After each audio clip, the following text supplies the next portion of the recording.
All right, everyone. Now, today I want to empower you to understand the Torah in just under 3 minutes.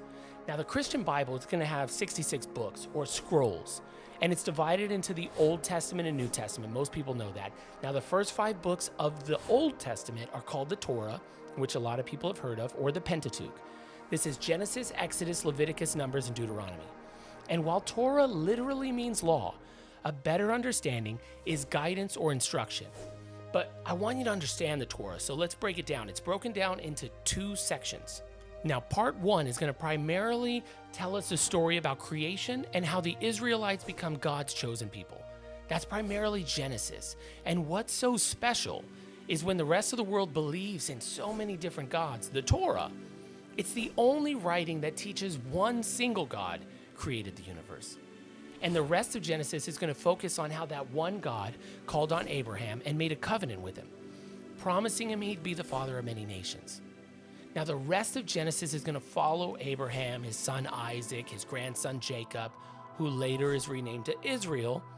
And Israel's going to have 12 sons. And those are going to become the 12 tribes of Israel. And that is part 1. That's the story of creation and how the Israelites become God's chosen people. Now, part 2 of the Torah is going to be spanning Exodus, Leviticus, Numbers, and Deuteronomy, the other 4 books. And here it's going to narrate how God freed his chosen people, the Israelites, from slavery. And he's going to lead them to the promised land and set them up to be his holy people. So at the end of Genesis, beginning of Exodus, the Israelites are going to find themselves enslaved in Egypt. God's going to choose Moses, his brother Aaron, and they're going to have to go to Pharaoh, say, "Let my people go." We've all heard it from the famous movies, to free the Israelites. And it's going to lead to the famous 10 plagues, the parting of the Red Sea, all that great stuff. And after their escape, God gives them the 10 commandments. He establishes a new covenant with them at Mount Sinai. He's going to promise to make them his holy people and guide them to the promised land, instructing them, hey, let's build a tabernacle, which is sort of like a portable sanctuary that can travel with them wherever God leads them. But the Israelites part is they have to live as God's holy people in order to keep up this covenant. Now, Leviticus is the 3rd book, and it sort of pauses that narrative, that epic saga, and tell us what it means to be holy.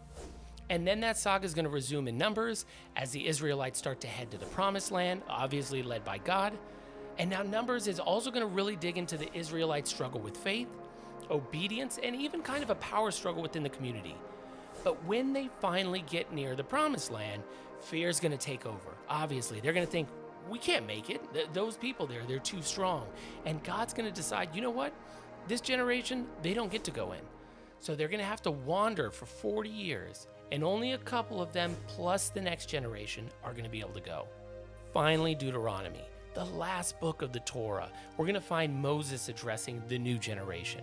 They're right at the border of the promised land, and he's going to give 3 speeches.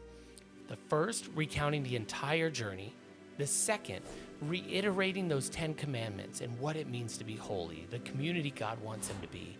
And the third, it's a powerful call to be all in on God.